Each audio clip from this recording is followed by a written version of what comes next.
देखिए, world hepatitis day इसलिए महत्वपूर्ण है क्योंकि आज आपको अपनी बॉडी के एक बहुत ही महत्वपूर्ण ऑर्गन लिवर का खास ख्याल रखना है। हम हार्ट के बारे में, कैंसर के बारे में, डायबिटीज और भी बाकी बीमारियां उनके बारे में बात करते रहते हैं, पर अपने लिवर के बारे में इतनी फिक्र नहीं करते। अच्छा, चलिए ये बताइए, लिवर किस तरफ होता है? जी बिल्कुल, लिवर राइट में होता है और उसको राइट रखना बेहद ज़रूरी है।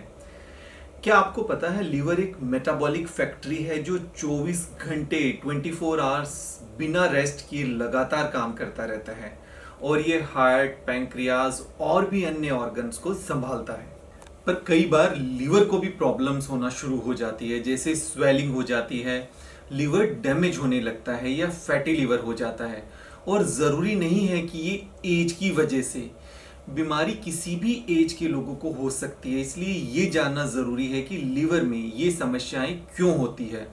दरअसल एक तो ज़्यादा शराब पीने से या फिर लिवर पर एक्सेस फैट आ जाने से लिवर की प्रॉब्लम शुरू हो जाती है। इसके साथ साथ वायरस भी इसके डैमेज का एक बड़ा रीज़न है और आज हम बात करने वाले हैं ऐसे ही वायरस की। ये वायरस हेपेटाइटिस बीमारी फैलाने वाले वायरस जो 5 तरह का होता है।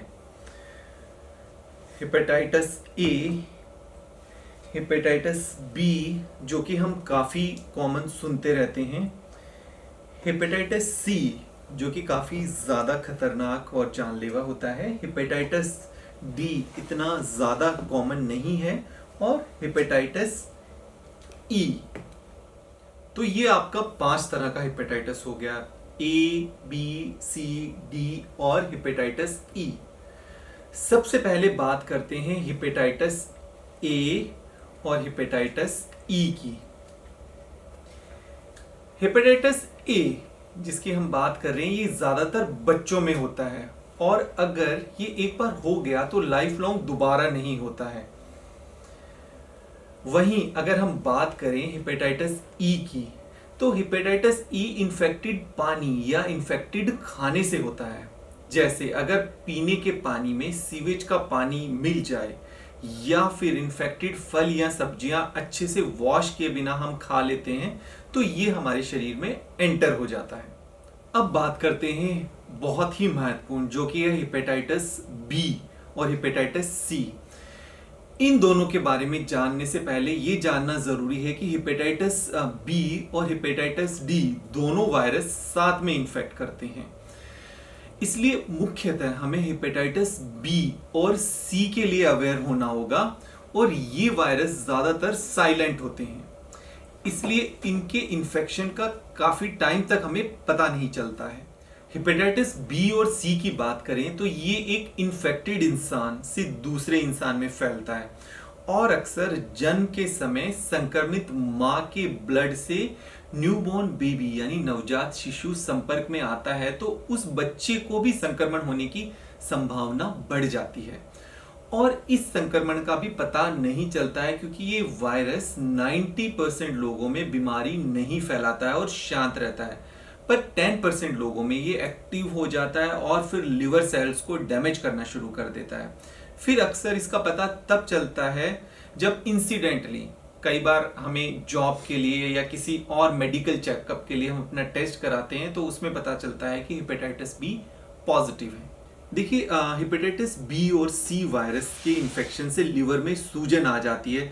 कुछ लोगों का लिवर एकदम से काम करना बंद कर देता है और गंभीर स्थिति में ये कैंसर का रूप भी ले सकता है।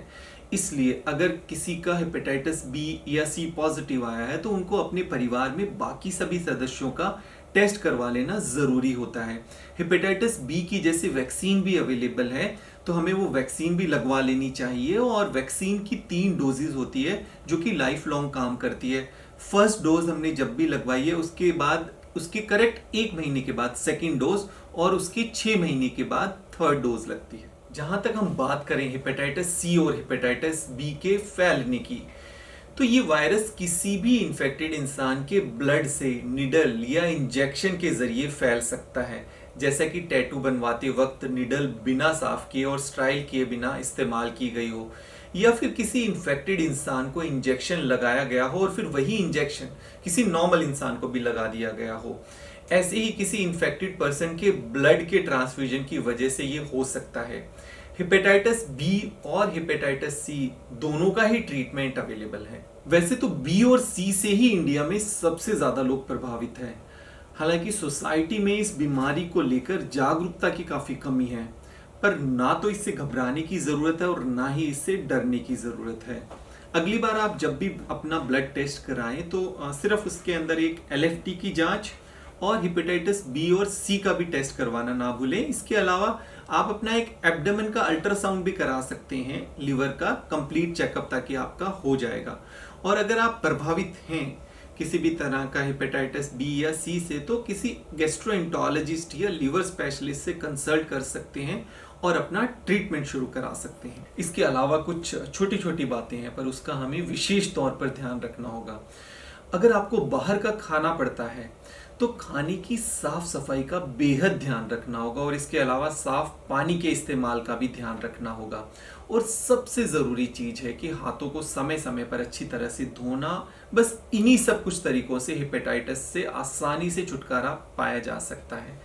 हमें टारगेट सेट कर लेना चाहिए कि हमें अपने लिवर के प्रिवेंटिव हेल्थ चेकअप करवा के इसको हेल्दी बनाने की कोशिश करते रहना चाहिए, क्योंकि अक्सर हम ऐसी बीमारियों को सीरियसली नहीं लेते हैं और इन बातों की वैल्यू हमें तब पता चलती है जब उस ऑर्गन में बहुत ज़्यादा प्रॉब्लम होना शुरू हो जाती है। उम्मीद है आप हेपेटाइटिस की जांच करवा के भारत को हेपेटाइटिस मुक्त बनवाने में अपना योगदान ज़रूर देंगे।